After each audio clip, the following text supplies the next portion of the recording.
Hi guys, so this is part 2 of my cryptocurrency talk.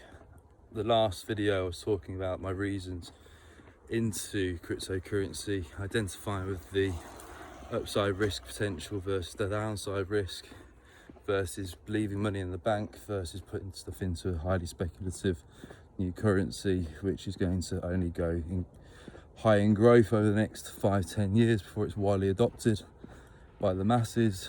And I looked at cryptocurrency many years ago when we didn't have all this fancy technology.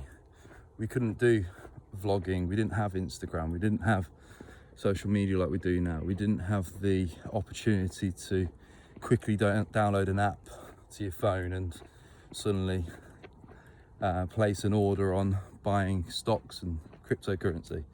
We do now. And technology is evolving at such a pace now whereby you buy a latest iPhone 6 months ago, it's now coming out of date because they're bringing out a new one. It's all about business and it's all about making money, isn't it, Apple? But hey, we love their devices. I'm using one right now. But that's just an example of the extremities of the evolution of technology and why I personally feel that the likes of cryptocurrency is beyond its infancy stage now. It's going into what I believe is its adolescent stage over the next 4 or 5 years, and then when it's widely adopted, I don't think we're going to see the heavy fluctuations, the upside giant jumps and the downside giant drops. I don't think we're going to get that massively in the next 4 or 5 years when globally they'll be more widely adopted. So I'm going to stop waffling on. I'm going to talk now openly about my experience of being an observer of the XRP and SEC battle. Obviously, if you are a XRP army fan like myself, give this video a thumbs up. Now, I appreciate there's like Bitcoin maxis and a lot of weird and wonderful, overly hyped up individuals in this crypto space. Personally, I'm just a fitness guy who wants to make some extra money, who wants to help his parents retire, who wants to have a better standard of living and wants to do more in life. So naturally, I chose to look at things like cryptocurrencies as a wise investment. I haven't put all my eggs into this basket, but I feel safer to put money into crypto than I do leave it in my bank where I get sweet FA on my return. There's no point in putting money in the bank if they're not giving you anything for it. They're very quick to charge us interest on things, but not very quick to give us interest on lending them money, which is our hard-earned cash. So cryptocurrency kind of made sense. And having done so much research into varying cryptocurrency and identifying with what's called disruption businesses, I noticed that Ripple in recent years is on the top list in the UK, in the US of A, for being a major disruption business, and they're the managers and part creators of the XRP ledger, but they're in full management of the XRP ledger. And it's been quite interesting to see since I first heard about XRP more than 4 years ago, the new adoptions, the new banking institutions around the world are starting to partner with this one crypto. We don't get that with the other cryptos, and I think a lot of the new cryptos are very Ponzi scheme like. I firmly believe that many of them won't be around in the next few years because my theory on the XRP and SEC lawsuit is simple. If you want something to be massively widely adopted, if you want it to catapult and go massively in market value, suppress the hell out of it and let it catapult and launch at a time when the market's there ready for it. So what I mean by that is we're just seeing likes of Cardano go through the roof. We're seeing likes of Solana go through the roof. We're seeing other cryptocurrencies go through the roof. Doja this year, which is like a meme coin with no real utility, went through the roof because a billionaire, Elon Musk, shouted it out. I had shares in all three, by the way. I made a 4,000% return on Dogecoin, and I have shares in Solana and likes of Ada, Cardano. But my majority staking is in XRP. There's a reason for it. It is the most widely adopted cryptocurrency within the banking financial sectors.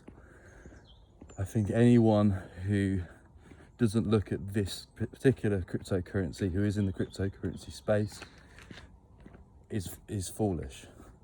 Whether you like the currency or not, if you like making money, this is not financial advice, by the way. This is just what I'm doing personally. It doesn't make sense putting my money into a meme coin or into a crypto which has no adoption globally at all. Whereas XRP, they're in bed with my bank. I bank with Santander. There you go. I live in England. The Bank of England have adopted them. It's on their freaking websites. The World Economic Forum, the likes of hundreds of banks globally, big institutions, they've adopted the technology. They're just waiting for it to go massively through the roof on the exchanges before it gets utilised more. I've been a customer of Swift for many years. It's a slow process and it costs me about 25 sterling, which is probably around about $35-40 to send money abroad. Whereas XRP, it will cost me pennies, if that. So if I want to send 5,000 sterling, the equivalent to $8,000 to the likes of Pakistan or India or China for products, I can potentially be in a position one day where if I sent XRP for a ledger, for an exchange, that money can be there exchanged, converted from English sterling into whatever foreign currency I'm trying to send in, and be converted and be exchanged in a matter of minutes, if not seconds, rather than taking days and costing me a lot of money. So it kind of made sense to me. It's logical that what XRP, what Ripple were trying to do. And the moment they announced that they were helping, I believe it was Japan and the Indonesian countries with the adoption, because if you're poor, being charged a lot to move your money from one country to another can really hurt you. It's a matter of between your family eating for a week or two. So, and it's a lot of money, even if it's $10-15 to move hundreds, it's a lot of money to a lot of people globally. So I like disruption businesses. I like the idea of not being charged a lot of money just to simply move money. I like the idea of investing in something which is getting globally adopted, which is in bed with every financial institution and soon to be every bank you can think of. I kind of look at the common sense of behind it. I follow a few YouTube channels. I'll give them a shout out now. Bearable, the likes of Moon Lambo, Late Night Grind, the likes of Coins Kid and Blockchain Backer. They're 5 YouTube channels, check them out, that I listen to on a frequent basis. But when the SEC attacked, I have to describe it as attacking, in the eyes of the many, it looks like the SEC is attacking Ripple and its suppressed investment. It massively scared a lot of people away from that one particular crypto. I think something's fishy going on personally. I think at the start of the year the bull run was what I could only describe as a micro bull run. It's kind of coming to the end. It was the interest in cryptocurrency was dropping somewhat as we were going into the summer, and naturally, if you look at the last 5 years, there's always been more interest in crypto investments at the end of each year, especially October, November and December, mostly in the winter months. So looking at the common sense behind this SEC XRP lawsuit, so I could just put it to bed. How do you suppress a coin when you take off the exchanges? How do you further suppress it? You sue it. You then go after the individuals who are in management of it. You basically scare every private individual who's been investing into it or looking to invest in it to get out of it. But then what you do behind the scenes, that company can carry on targeting different partnerships around the world geographically and get bigger investors involved, and everyone can just bite at the grip, waiting for the lawsuit to finish. And when it finishes, suddenly the lawsuit's over. Well, that's going to help it double, treble or quadruple, and then all the exchanges start adopting it, which is going to be a further catalyst as well. But if you do that at a time when there's a bull run and all these other altcoins are going crazy, that's going to further catapult it. And then if you wake up one day and you see that XRP is going up 100% a day and all the other ones are only going up a few percent, the fear of missing out, my friends, is going to divert a lot of people away from the crypto space, from other coins.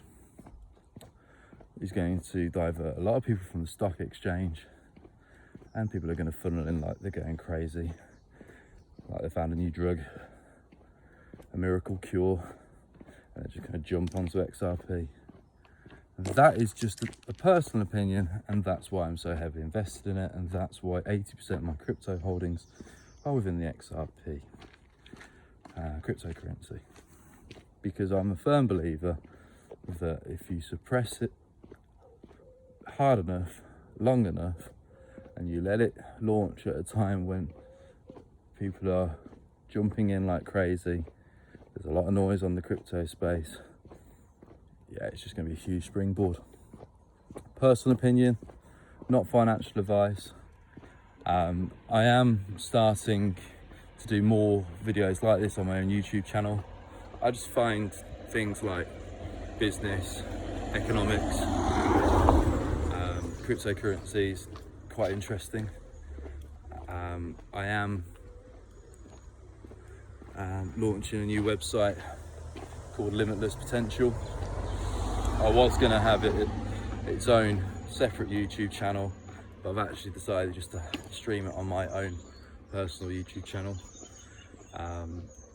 So on my own YouTube channel now, Gavin Townsend, you will see fitness vlogs. I'll be talking about nutrition, recipes, travel, adventure, business, economics, things that interest me, things that you might find interesting, things that you might think, what the hell is this guy talking about? Other things you might think, oh, that's actually good information. So forgive me if you see such a diverse amount of information on my channels, but I am going to be talking in quite in depth with certain subjects that I kind of find fascinating, which I researched to a different level. I've been, as an example of the XRP side of things, I've gone that far down the rabbit hole that I've probably spent the last 5 years listening to over 1,000 hours of YouTube videos. I understand economics, I understand global economics, I understand that we're living in a world of interconnection and the banking institutions around the world can't trade independently forever. So whereas there's like 20,000 plus banks globally, they're becoming more interconnected. I also understand that the dynamics of new technology, people can pay via their rings, via jewellery, via watches. It's only a matter of time before people take more risky approaches and have transplants. We'll be able to pay by eyesight in the future, finger thumb recognition, a whole host of things. So you won't even need to take a banking card out in the future. So things are evolving, things are getting more interesting, and I'm going to be talking about these sort of things more so over the years. I'm going to go before I get run over. If you like what I'm about, give this video a thumbs up and give us a follow and subscribe on YouTube. Thank you.